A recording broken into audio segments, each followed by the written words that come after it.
How to get Christmas filter on TikTok. Hello everyone and welcome.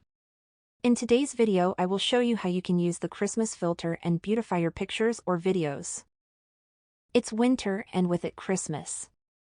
TikTok is full of filters with which you can breathe Christmas spirit into your pictures or videos. Let's use one of them. First of all, we will check if our TikTok is updated. Open the App Store or Google Play Store on your phone and go to TikTok. If there is an update button, tap on it and wait for the latest features to be applied. After that, open TikTok. When TikTok opens, tap on the search button and type Christmas filter. Choose one of the filters you want. Now point the camera at something you want to pass through this filter. The filter will count down for 3 seconds, which will change our picture or video into a Christmas filter. We can also embellish this recording with a Christmas song by choosing a song at the top of the screen. And that is it.